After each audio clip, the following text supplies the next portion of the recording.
Siempre pensé que las grandes revelaciones vendrían con titulares estruendosos o peleas explosivas, pero en mi vida empezó por algo trivial, un pequeño trozo de papel de aluminio en la alfombra del baño. Ese destello llamó mi atención en cuanto entré. Había dejado las luces apagadas, solo un delgado rayo de sol de la mañana cruzaba el suelo. Recuerdo que me detuve, preocupado de poder pisar algo cortante. Vanessa, mi mujer, no había dicho nada sobre haber tirado algo, pero no sería la primera vez que un objeto pequeño acababa en el lugar equivocado. Al arrodillarme, me di cuenta de que el brillo provenía de un círculo redondo de aluminio, del tamaño de la punta de mi dedo meñique. Me resultó familiar, del tipo de base que queda cuando sale una pastilla del blister. Un lado estaba en blanco, pero el otro tenía un 2 impreso. Ese detalle me hizo detenerme. Era miércoles, lo que quería decir que ese aluminio debía corresponder a la pastilla del martes. Yo no estaba tomando ningún medicamento recetado. Con 35 años, estaba sano y no tomaba más que alguna aspirina ocasional. Hasta donde yo sabía, Vanessa tampoco tomaba medicación. Ambos habíamos ido a revisiones últimamente y nos dijeron, estáis en muy buena forma.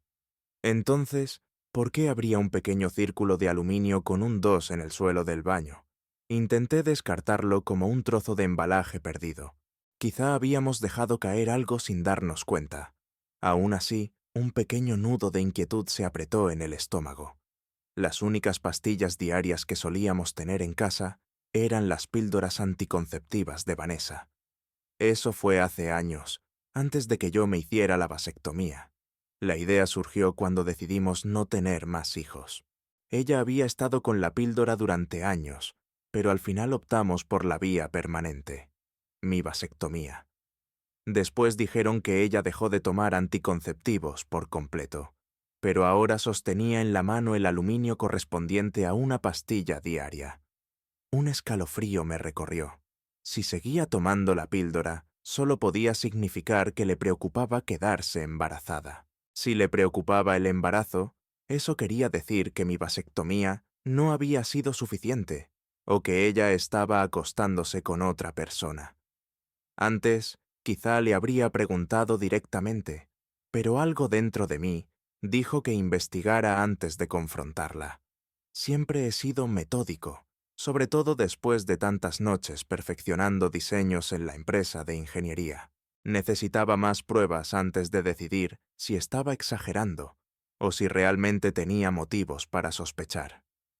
Recogí, volví a dejar el aluminio exactamente donde lo había encontrado y dejé el baño igual que antes. Luego me fui a trabajar, con la cabeza llena de preguntas sin respuesta. En la oficina, en lugar de ponerme con los nuevos contratos, empecé a buscar kits de ADN privados y equipo de vigilancia encubierta. En el span de una hora, mis pensamientos se habían tornado oscuros, pero sabía que necesitaba claridad. Si Vanessa me estaba siendo infiel, quería saber con quién, desde cuándo y si nuestros hijos, James y Sonia, eran realmente míos. Teníamos 2 hijos, James, de 5 años, y Sonia, de 3. Pensaba que eran míos. Siempre había creído que eran mi carne y mi sangre. Aún así, esa duda me carcomía. Si ella había mentido sobre las píldoras, ¿podría haber mentido sobre todo lo demás? Pedí una serie de objetos, grabadoras de voz discretas, cámaras diminutas para colocar por la casa, software para clonar teléfonos y kits de prueba de ADN. Me sentía mal por hacerlo, pero me convencí de que era necesario. Quería hechos incontestables antes de tomar cualquier medida que pudiera destrozar nuestra familia. Esos pocos días de espera hasta que llegaran los envíos se me hicieron eternos. En ese tiempo, vigilé de cerca a Vanessa, buscando comportamientos sospechosos. Ella parecía normal, sin grandes cambios en su rutina, sin noches fuera de casa de repente. Nuestra vida íntima era la misma de siempre, 1 o 2 veces por semana, a menudo apretada antes de que los niños se despertaran. No se duchaba con prisa para quitarse olores extraños, ni usaba otro perfume o ropa distinta. Si me engañaba, Lo estaba haciendo de puta madre para cubrir sus huellas. El viernes recibí la llamada en el trabajo. Mis paquetes habían llegado. Los hice enviar a la oficina para que Vanessa no hiciera preguntas incómodas. Esa tarde fingí tener una agenda liviana y me fui a casa pronto. La au pair, que nos ayudaba con los niños, estaba dándoles de comer. Con ella ocupada, subí y coloqué cámaras en el baño, el salón y el dormitorio, los espacios principales donde sospechaba que podía aparecer evidencia. El baño era crucial para ver si Vanessa realmente estaba tomando anticonceptivos. En cuanto los niños se acostaron, pasé un hisopo por la mejilla de cada uno para los kits de ADN, procurando que no me vieran ni entendieran la importancia. Solo pensaron que papá les estaba tocando la mejilla con un bastoncillo gracioso. Me tomé una muestra a mí también. Luego remití las muestras por correo. El laboratorio las procesaría con rapidez. Los resultados prometían llegar en unas 48 horas desde que el laboratorio recibiera las muestras. Esa noche, Vanessa llegó a la hora de siempre. Hablamos de cosas banales, su trabajo, los niños, qué ver en la tele. Mientras tanto, yo me sentía un extraño en mi propio matrimonio. Cuando ella se fue a duchar, me colé en su coche para colocar una grabadora de voz bajo el asiento. También cloné su teléfono, descargando sus mensajes de texto y correos. Para mi sorpresa, no había nada incriminatorio en su huella digital. Ninguna evidencia de coqueteos, ni llamadas sospechosas. Eso quería decir que, o me equivocaba, o ella era más cuidadosa de lo que había imaginado. El fin de semana fue casi normal. Hicimos lo de siempre. Tareas domésticas, un paseo al parque con los niños y una intimidad matutina que se sentía más como una rutina que como un acto de cariño. Mantuve una actitud educada, pero por dentro estaba inquieto. El lunes por la mañana, Vanessa se fue al trabajo como de costumbre, y yo le dije que trabajaría desde casa para ponerme al día con unos proyectos. En cuanto se marchó, extraje las tarjetas micro SD de las cámaras y pasé las grabaciones al ordenador. Las imágenes del baño mostraban a Vanessa tomando una pastilla blanca pequeño alrededor de la misma hora cada día. Confirmado. Ella definitivamente había vuelto a la píldora. El corazón se me hundió, pero me obligué a seguir revisando. La cámara del dormitorio trajo la siguiente sorpresa. El sábado por la noche, mientras yo estaba ocupado cocinando la cena, ella salió de la ducha, fue al dormitorio y escribió un mensaje en un teléfono que no reconocí. Aparentemente tenía un segundo teléfono, no era el que yo había clonado. Vi cómo terminaba de escribir. Se acercaba a la rejilla del aire acondicionado, la abría con cuidado y escondía allí el teléfono. Me quedé helado. Tenía un móvil secreto. Con razón no había encontrado nada en su teléfono oficial. También tenía sentido que lo mantuviera fuera de mi vista siempre que yo estuviera cerca. Necesitaba ver qué había en ese segundo teléfono. Esa noche, cuando ella se fue a dormir, revisé la rejilla desde el otro lado, que daba al cuarto de Sonia. El teléfono no estaba allí. Debía de estar en su bolso o en otro sitio. Así que esperé mi oportunidad. Finalmente, en otra ocasión, cuando Vanessa estaba en la ducha y oí correr el agua, abrí con sigilo la rejilla desde el lado de Sonia. El teléfono estaba allí. Lo cogí, corrí a mi despacho, cloné todo su contenido en pocos minutos y lo devolví a su sitio. Me temblaban las manos, la adrenalina disparada. Justo cuando terminé, escuché cómo se cerraba el grifo. Tuve tiempo apenas de colarme en la habitación de Sonia y fingir que la observaba dormir. Vanessa asomó, curiosa, pero lo disimulé como un gesto de cariño paternal. A la mañana siguiente, en mi oficina, por fin accedí a los datos clonados del teléfono. En segundos, la vista se me nubló con lágrimas. Era exactamente lo que temía. Los mensajes de texto eran explícitos, describiendo tardes robadas en hoteles y actos íntimos entre Vanessa y otro hombre. Ella bromeaba sobre cómo yo no sospechaba nada. Incluso mencionaban coordinarse según mis viajes. El hombre nunca aparecía nombrado en los mensajes, lo que me convencía aún más de que era alguien cercano del trabajo con quien no quería dejar pruebas escritas. Me quedé sentado llorando, ignorando el timbre del interfono de mi secretaria, Michelle.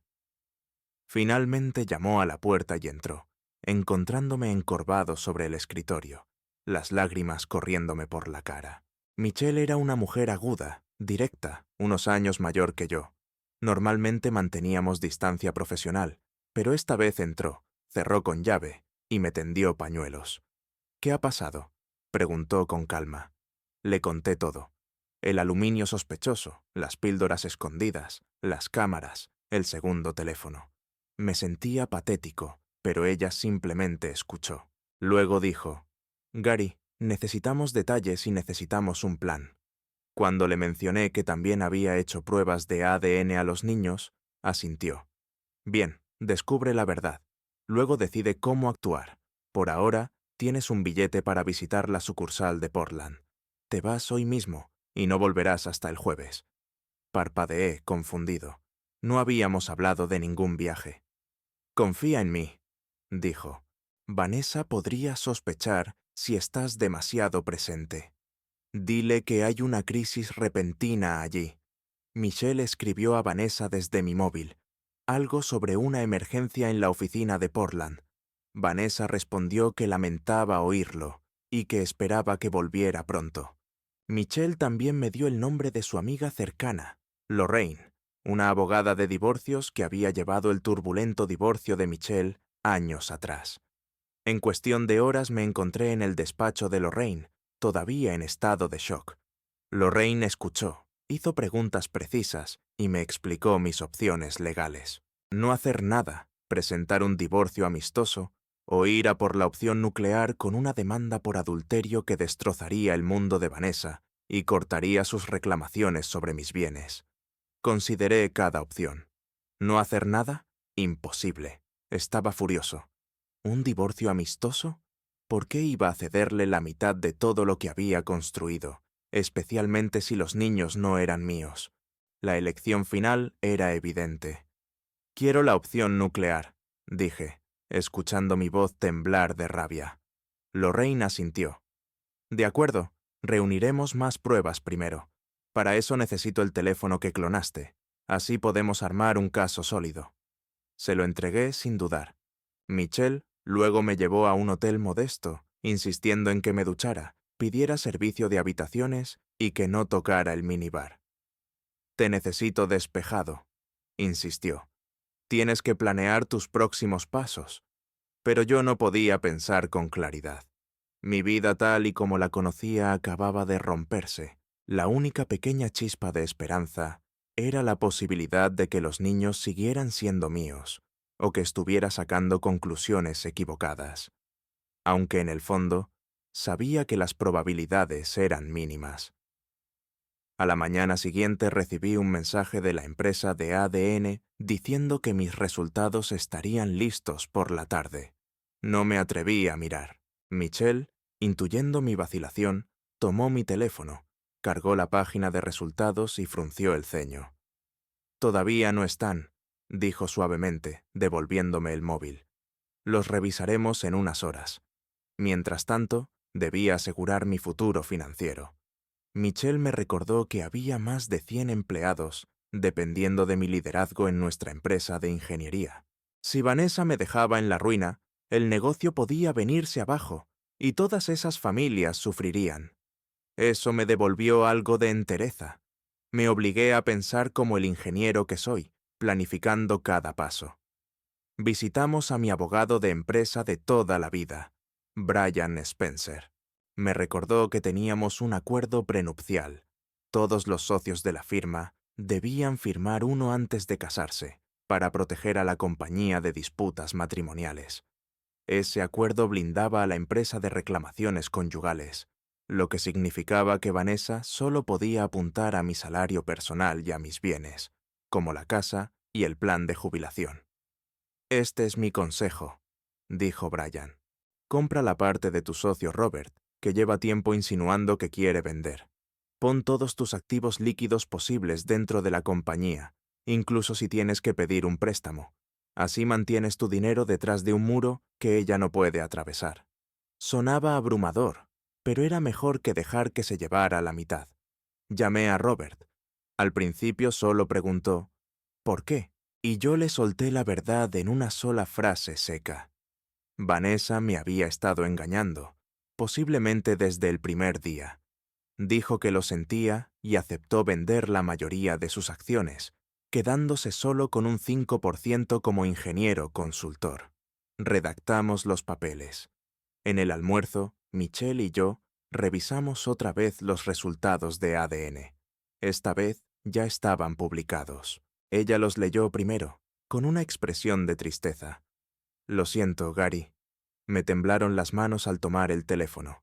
Los dos niños habían sido engendrados por el mismo hombre, pero ese hombre no era yo. Mi pequeño niño y mi pequeña niña, cuyos primeros pasos y primeras palabras había atesorado, no eran míos en absoluto. Sentí una rabia más ardiente que cualquier cosa que hubiera experimentado. La voz de Michelle cortó mi niebla. Concéntrate o lo perderás todo. Me guió fuera del restaurante y de vuelta al despacho de Lorraine. Al llegar, Lorraine tenía su propia actualización. Tenemos un informe preliminar del investigador privado. Vanessa tuvo un hombre en tu casa anoche. No pudimos ver dentro, pero tenemos imágenes de él entrando. Usó su propia llave. El estómago se me revolvió. Más tarde, revisando la cámara del salón, lo vi entrar, recibido por nuestro hijo. No, por su hijo, gritando, «¡Papá Bill!». Mis lágrimas cayeron en oleadas imparables. Eso me dijo todo lo que necesitaba saber sobre la identidad del padre. Bill Wainwright, el jefe de toda la vida de Vanessa. Comprendí que esto podía haber estado ocurriendo durante toda nuestra relación, o casi. Lorraine tomó la grabación y cruzó el nombre de Bill. Era un ejecutivo de alto nivel en la empresa de Vanessa, sujeto a una estricta política contra fraternizar. Podemos demandar a su empresa por eso, dijo Lorraine, y a él por alienación de afecto, además de a tu esposa por posibles falsificaciones en los certificados de nacimiento. Enumeró una lista interminable de estrategias legales, todas agresivas y demoledoras. Estaba completamente comprometida con la ruta nuclear que yo había elegido. Regresé al hotel entumecido. Esa tarde Michelle apareció en mi puerta diciendo, «No deberías estar solo. Haz la maleta, te vienes a mi casa». Estaba demasiado agotado para discutir. Michelle tenía una casa de una sola planta, más grande de lo que esperaba, y me dio una habitación privada. No hubo cercanía física ni vibra romántica. Era más bien que yo era un hombre destrozado y ella daba un paso como amiga, alguien que no confiaba en que yo pudiera mantenerme en pie por mí mismo. El siguiente gran paso fue finalizar la compra de la parte de Robert. Teníamos que canalizar mi dinero hacia la empresa, haciéndome parecer casi sin recursos, una vez todo quedara hecho. Moví todos mis fondos personales, cobré mi plan de jubilación anticipadamente, aceptando la penalización, y preparé la refinanciación de la casa. En última instancia, parecería tener solo una fracción de mi valor real. Era legal, gracias al acuerdo prenupcial y al momento de estas transacciones antes del divorcio. Brian redactó todos los documentos, Robert firmó, y yo me convertí en el socio mayoritario. Ahora todo estaba a nombre de la empresa, a salvo del alcance de Vanessa. El lunes por la mañana, Lorraine presentó la demanda de divorcio por adulterio, fraude y daño emocional. Al mismo tiempo, presentó una demanda contra el empleador de Bill por no aplicar sus propias políticas. También tenía notificaciones preparadas para entregar todo en persona. Un juego de documentos a Bill en su oficina, otro al Departamento de Recursos Humanos de la empresa y otro al escritorio de Vanessa. Miré el reloj. Exactamente a las 10 de la mañana, mi móvil vibró con un correo electrónico. Los papeles de divorcio habían sido entregados. Las demás demandas fueron notificadas minutos después. En menos de 10 minutos, mi teléfono empezó a sonar. Esperaba que fuera Vanessa, pero era mi madre. «Gary», dijo. «Hola, mamá». «¿Qué es esto?». Su voz sonaba cortante. Recibí tu carta. Tu padre también. ¿De verdad estás haciendo esto? ¿La leíste? Pregunté. La leí y no lo creo, respondió. Es Vanessa, tu esposa, la madre de tus hijos. ¿Cómo puedes simplemente... No son mis hijos, la interrumpí. Hubo una breve pausa, luego dijo, son tuyos en todo lo que importa. No, no lo son, dije. Los has criado. Has sido su padre desde el día en que nacieron. ¿Me estás diciendo que eso no cuenta para nada? Te digo que todo se construyó sobre una mentira. Su respiración era fuerte al otro lado del teléfono. ¿Y qué? ¿Vas a marcharte como si nada? ¿Como si no significaran nada para ti? Los estás castigando por algo que hizo Vanessa. ¿No crees que van a sufrir por esto? ¿Porque de repente decidiste que ya no quieres ser su padre? ¿Qué demonios estás diciendo? Grité. No quiero perder a mis nietos por esto. No los pierdas, dije. Esa es tu decisión. Tengo que irme. Gary. Colgué. Inmediatamente sonó de nuevo el teléfono. Era Vanessa. Gary, tenemos que hablar, dijo, con la voz temblorosa. Voy a casa. No dije nada y colgué. Entonces comprendí que casa seguía siendo mi casa, donde habíamos vivido juntos, aunque supongo que ella aún la veía como suya. Michelle me dio un rápido abrazo y salió, dejándome enfrentar a Vanessa solo. Esperé en mi despacho en casa, leyendo correo tras correo de parientes que habían recibido el paquete con la revelación. Mi padre estaba indignado, mi hermana furiosa. Vanessa llegó unos 20 minutos después, irrumpió en el despacho y cerró la puerta. Nunca la había visto tan desarreglada. Gary, yo... empezó. No me interesa. La corté. Pero... no me interesa. Repetí. ¿Ni siquiera quieres? No, dije. No quiero oír nada de ti. Me has mentido durante 9 años. Ninguno de los niños es mío. Y aún así me convenciste para hacerme una vasectomía mientras seguías con la píldora, solo para continuar tu aventura con papá Bill. Sus ojos se abrieron de par en par de sorpresa. Así que no, Vanessa, continué. No me importa lo que tengas que decir. La información de contacto de mi abogada está en el paquete que recibiste cuando fuiste notificada. Si tienes algo importante que discutir, se lo dices a ella, respondí. ¿Y los niños? Preguntó Vanessa. ¿Qué niños? Contesté. Yo no tengo hijos, y si fuera por ti, jamás los habría tenido. Podría preguntarte por qué me hiciste esto, pero no quiero escuchar otra mentira. No me interesan tus excusas ni tus justificaciones. Solo quiero que todo este desastre termine, para recoger los pedazos de mi vida y seguir adelante. Llamé a la au pair a la habitación. Sabía que podía oírme, ya que la puerta de mi despacho estaba abierta y ella estaba en la sala contigua. «Estás despedida», dije, con efecto inmediato. «Prepara tus cosas y vete». «¿Qué?», preguntó. «¿Por qué?». «Porque estabas encubriéndola», dije, señalando a Vanessa. «Sabías que se acostaba con su jefe. No sé si sabías que los niños eran suyos y no míos, pero sin duda sabías lo que estaba pasando. Tengo pruebas en vídeo de ti hablando con Bill sobre los niños.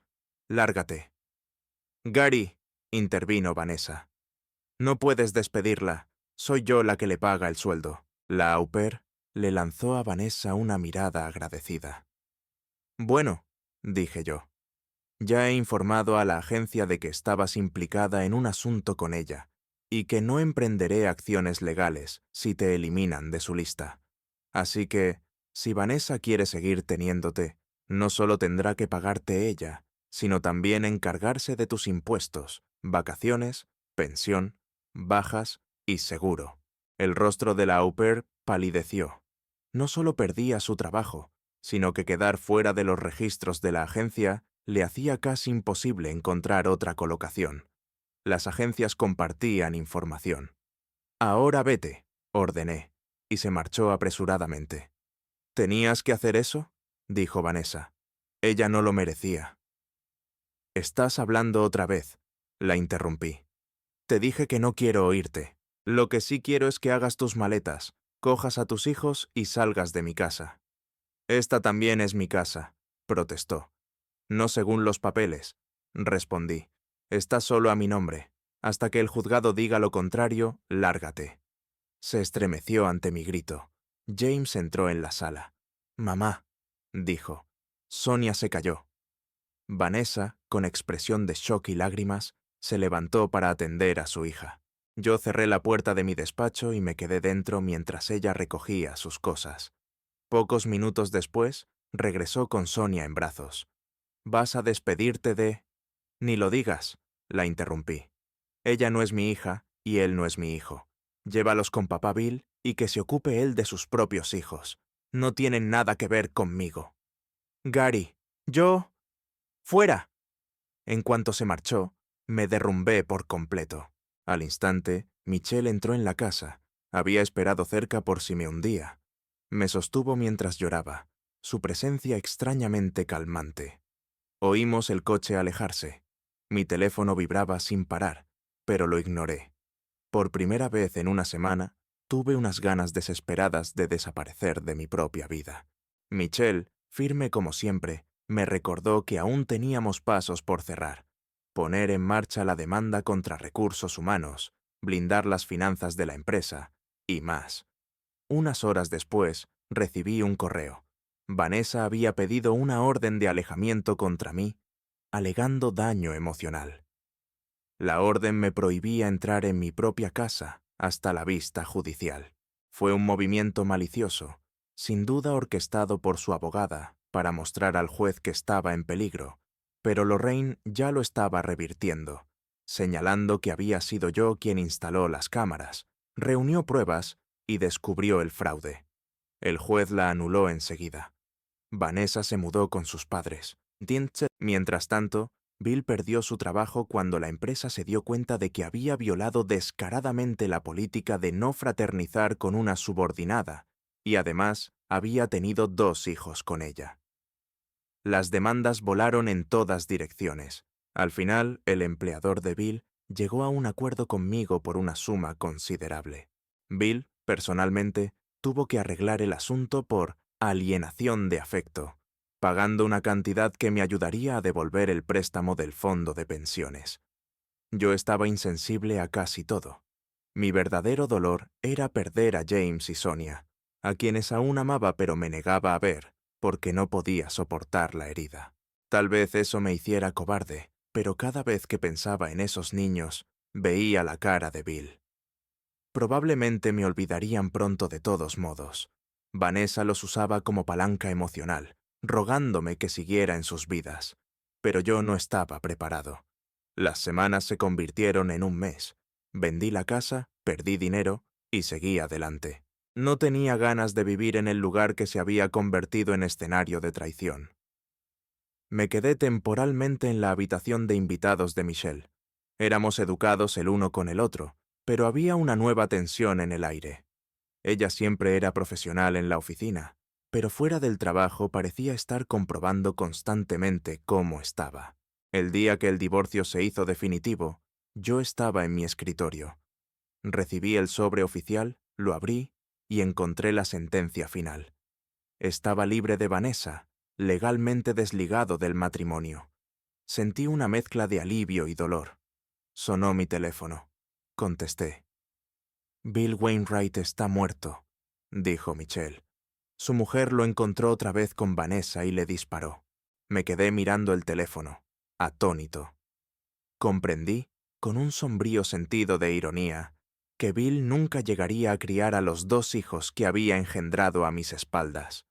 No estaba seguro de si eso era justicia o más tragedia, pero no voy a mentir. No sentí lástima. No le podía pasar a un tipo mejor, murmuré. Medio esperaba que Michelle me reprendiera, pero simplemente asintió. Entró en mi despacho un minuto después con un sobre en la mano. Esto también llegó para ti. Parece ser el acuerdo final por la parte de Bill.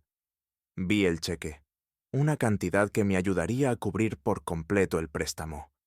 Por primera vez en mucho tiempo quedé realmente libre de deudas pendientes. Exhalé, recostándome en la silla, sin saber muy bien qué sentir. Mi matrimonio había terminado, mis ilusiones sobre la paternidad hechas añicos, el hombre que había engendrado a esos niños muerto, y, de repente, estaba asegurado económicamente por un giro retorcido del destino. Michelle cerró la puerta de mi despacho, se acercó y me besó con decisión, con pasión, sin dudar. Cuando se apartó, noté que el corazón me latía por una razón distinta. Ella sonrió ante mi reacción atónita. «Durante 9 años me he ocupado de ti», dijo en voz baja. «Eres el hombre más decente que conozco, y nunca cruzaste una línea conmigo, ni siquiera en tus peores momentos. Te he esperado mucho tiempo, Gary. Si me permites, quiero demostrarte que no todas las mujeres mienten y que no todas las relaciones terminan en desamor». Repasé todas nuestras interacciones a lo largo de los años. Su profesionalidad discreta, su sentido protector, su disposición inquebrantable a luchar por mí cuando salió la verdad. Tal vez había estado ciego, demasiado ocupado con mi matrimonio para ver a alguien que de verdad se preocupaba por mí. También recordé que el doctor Harrington me dijo que las reversiones de vasectomía tenían una tasa de éxito alta, y sentí una punzada de esperanza. La paternidad no estaba descartada para siempre. Sonreí a Michelle, todavía temblando por su beso. Hice una pregunta sencilla, que salió con un filo crudo que casi me hizo reír. «¿Cuántos hijos crees que deberíamos tener?» Ella sonrió ampliamente. «Por lo menos 2», dijo, con los ojos cálidos. «Pero veamos cómo avanza esto». En ese instante comprendí que mi vida se había dado la vuelta, y sin embargo se abría un nuevo capítulo. El futuro era incierto, pero por primera vez en meses no me sentía atrapado. Había conseguido mi cierre, legal, emocional y personal. Una parte de mí siempre dolería por los niños que una vez creí míos, pero también entendí que tenía la oportunidad de volver a empezar. Tal vez lo haría con alguien que había demostrado lealtad y estabilidad a mi lado todo este tiempo. Asentí, y Michelle me besó otra vez. Ahí terminó mi vida anterior y empezó una nueva, ya no lastrada por ilusiones y engaños. Quizá el precio del desarraigo había sido la libertad, y quizá ese intercambio era justo, después de todo.